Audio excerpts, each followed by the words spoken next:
अस्सलाम वालेकुम। देखिए आज हमारा जो टॉपिक है वो बायोटेक्नोलॉजी।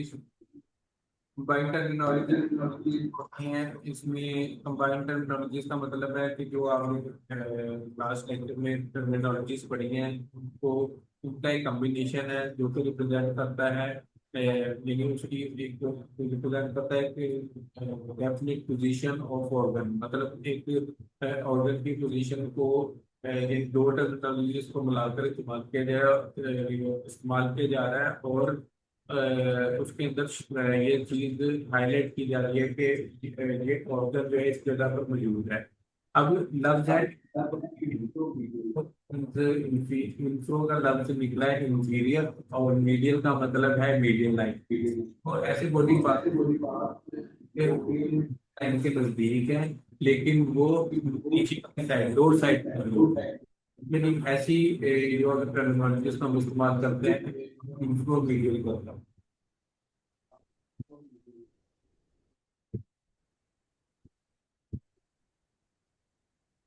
अब it is a part of body that is present near the medial line, जो medial line के नजदीक मौजूद है, and toward the lower side, और मिडिल लाइन के नजदीक है और लोअर साइड की तरफ या उसकी लोअर साइड की तरफ मौजूद है। इप्सिलेटरल इप्सिलेटरल का मतलब होता है कि ऐसे बॉडी पार्ट्स जो कि same side of the body मौजूद हो। ठीक है जी। सेम साइड का मतलब दोनों ऑर्गन्स राइट साइड पे मौजूद है या दोनों लेफ्ट साइड पे, जिस तरह के आपके बाजू और टांगे। ठीक है।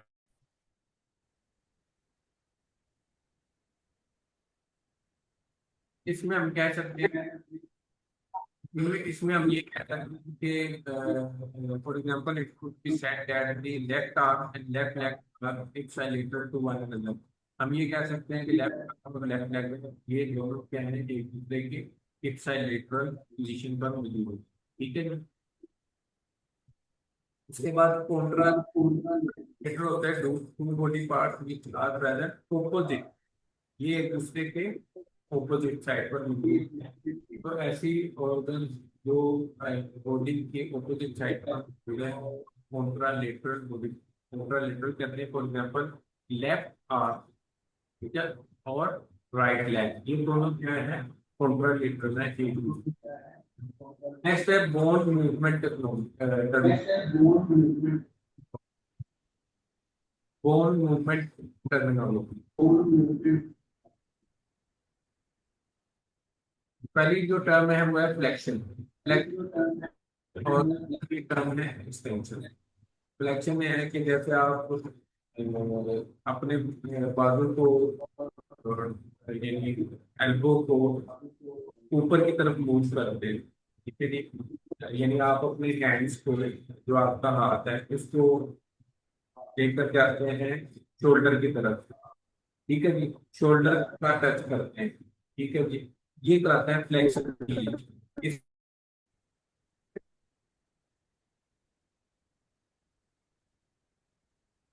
अब इसमें ये होता है फ्लेक्शन पोजीशन है जिसमें आपके जो बैक शोल्डर का आपकी जो एल्बो और जो हैंड है, ठीक है जी, आपके एल्बो जो है और आर्म के दरमियान जो एंगल है वो डिक्रीज करता है।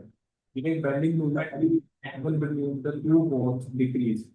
ऐसा ऐसी मूवमेंट जिसमें दो डिफरेंट बोन्स के दरमियान एंगल कम हो जाए।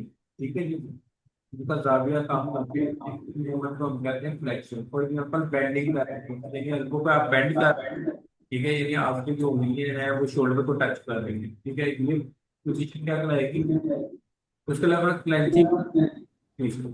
यदि आप अपने जो हाथ है, ठीक है, उंगली है, उसको फोल्ड करते हैं, फोल्ड करके वो एक मुक्का बना देते हैं। ठीक है। इस पोजीशन को फ्लेक्शन कहते हैं। एक्सटेंशन, एक्सटेंशन ऐसी मूवमेंट है जिसमें दो मूवमेंट्स के दरमियान एंगल जो है वो इंक्रीज या बढ़ रहा है। जितना अगर आप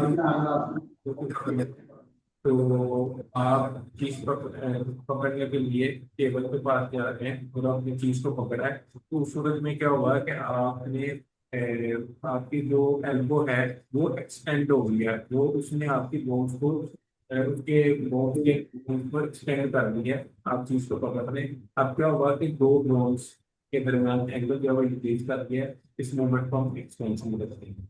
नेक्स्ट दो टर्मिनोलॉजी जो मिलती है वो एबडक्शन और एबडक्शन है। एबडक्शन मूवमेंट ऑफ लिम्स, इसका मतलब है आप बाजू के टांगों को मूव कर रहे हैं away from the medial line, आप मीडियल लाइन से दूर लेके जा रहे हैं। लेट्स सपोज जिस तरह आप जो है आप ये कह सकते हैं कि जिस तरह आप अगर आप क्रिकेट मैच देखते हैं तो नो बॉल का इशारा करते हैं बाइक, तो फिर जो नो बॉल जो वाइड का इशारा है उसमें क्या होता है, जो लिंक है जो आपकी बाजू है वो मिडिल लाइन से दूर जाती है। इंडक्शन, इंडक्शन क्या होता है, मूवमेंट ऑफ लिंक। आप आपकी लिंक को कर रही है, आपकी बाजू के साथ जो मूव कर रही है towards the middle line, middle line की तरफ। जिस तरह अगर आप इसकी सिंपल सी एक सवाल है कि जिस तरह आप कॉमिक बनाना पड़ते हैं, तो आप बिल्कुल अपनी जो बाजू है उनको आप अपनी थाइस के साथ टच कर रहे थे, तो ये पोजीशन या ये मूवमेंट।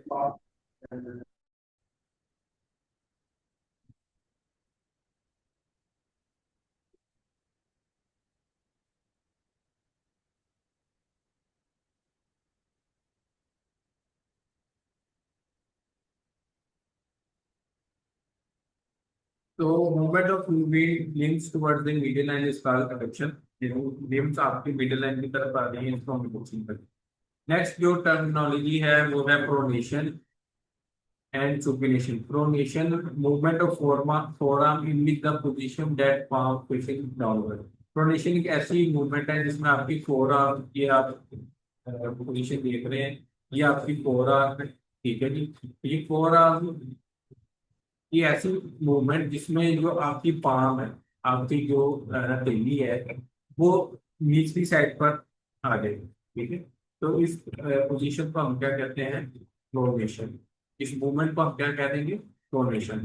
फिर सुपिनेशन, मूवमेंट ऑफ फोरआर्म, जैसे आप फोरआर्म की मूवमेंट कर रहे हैं in which the palm facing upward, जिसमें पाम जो है ऊपर वाली साइड पर आ जाती है। जिस तरह आप दुआ करते हैं, नमाज के बाद दुआ करते हैं ना, तो उसमें आपका पाम जो होता है आपकी तरफ फेस कर रहा है, ठीक है। इस पोजीशन को हम सुपिनेशन। नेक्स्ट जो टर्मिनोलॉजी है वो है इन्वर्जन एंड इवर्जन। इन्वर्जन में क्या होता है, मूवमेंट ऑफ सोल। अब ये सोल की मूवमेंट है, movement of sole of foot towards the middle है। ऐसी मूवमेंट जिसमें आपका सोल ऑफ फूट, ठीक है जी। सोल ऑफ फूट का मतलब है आपकी जो पैर के नीचे वाली साइड है, सोल है, वो मिडिल लाइन की तरफ हो जाए, ठीक है जी। तो इस पोजीशन को हम इन्वर्जन कहते हैं, ठीक है जी।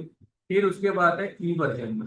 इवर्जन क्या होता है, movement of solo foot towards the medial line. Eversion में क्या होता है, away from the medial line. इसमें क्या होता है इवर्जन में कि आपकी जो सोल ऑफ फुट है वो मीडियल लाइन से दूर चली जाती है। इन्वर्जन, इन्वर्जन को इन से इनसाइड यानी टुवर्ड्स, इसमें जो सोल ऑफ फुट है वो आपकी मीडियल लाइन की तरफ आती है, ठीक है। ये ऑब्जेक्टिव सब्जेक्टिव में मुझे इंपॉर्टेंट आती है, तो ये आपने ये है, ठीक है जी। उसके अलावा एलिवेशन, एलिवेशन लफ्ज जाहिर कर रहा है कि ऊपर की तरफ, ठीक है। तो ऐसी मूवमेंट इसमें आपका जो बोन्स जो है वो अपर साइड पर अपर साइड पर मूव कर रहे हैं, इस मूवमेंट को हम एलिवेशन करते हैं। Depression, movement of bones towards the lower side. जब आप ऐसी मूवमेंट जिससे बोन्स नीचे की तरफ आए, इस तरह की मूवमेंट को हम क्या कहते हैं, depression.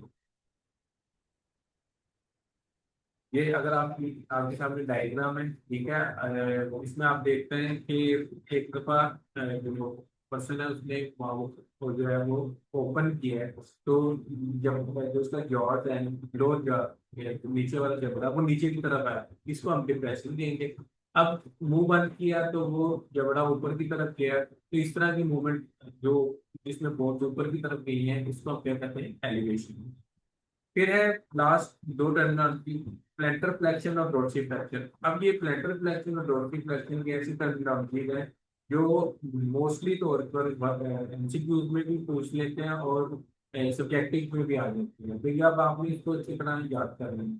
Movement of sole of foot in which the angle और distance between the foot and leg increase. अब ये सोल ऑफ फुट की एक ऐसी मूवमेंट है जिसमें angle between foot and leg increase, जिसमें आपका फुट और लेग के दरमियान एंगल जो है वो इंक्रीज करता है। जो अब सिंपल सी मिसाल ऐसे है कि अगर आप किसी चीज को पाँव के साथ प्रेस करें, दोबारा सुनिएगा, कि ऐसी मूवमेंट जिसे आप पाँव से किसी चीज को प्रेस करें। लेट्स सपोज आप कार चला रहे हैं, बाइक चला रहे हैं, आप रेस को या ब्रेक को प्रेस कर रहे हैं। अब उसमें क्या हुआ कि आपका सोलर फुट और आपकी लेग के दरमियान एंगल इंक्रीज कर दिया है, इसको हम कहते हैं प्लेंटर फ्लेक्शन। ठीक है जी। डोर्सी फ्लेक्शन, ठीक है जी। डोर्सी फ्लेक्शन पे if the angle, if the distance between leg and foot decrease, it is called dorsi flexion. अब डोर्सी फ्लेक्शन में क्या था, आप मैंने प्लेंटर फ्लेक्शन था कि पाँव से किसी चीज को प्रेस करना है। जब आप उसको प्रेस करना छोड़ेंगे तो आप पैर पीछे की तरफ लेकर आएंगे। जब आप पैर पीछे की तरफ लेकर आएंगे तो फिर क्या होगा कि आपके लेग और फुट के दरमियान जो डिस्टेंस है वो कम हो गया है। इसको हम डोर्सी फ्लेक्शन कहते हैं। ठीक है जी। तो यहाँ पर हमारा चैप्टर नंबर 2 एनाटॉमी का कंप्लीट हो चुका है। ठीक है जी। तो इसमें से आपने याद रखना है कि ये जो टर्मिनोलॉजीज है, ठीक है जी, ये बड़ी इंपॉर्टेंट है। इसमें आपको 5 नंबर का क्वेश्चन आ जाता है सर। ठीक है जी। तो इस तरह कल के लेक्चर में मैं आपको एक ओवरव्यू दे दूंगा मुख्तलिफ तरीके से कि किस तरह क्वेश्चन आ सकता है। तो आपके पास एक सैंपल क्वेश्चन आ जाएंगे, ठीक है जी, आपका एक माइंडसेट बन जाएगा उसके मुताबिक, ताकि आप मेंटली प्रिपेयर हैं। अगर पेपर में क्वेश्चन आते हैं तो आपको सॉल्व करने में आसानी रहेगी। Thank you. ओके जी, अल्लाह हाफिज़।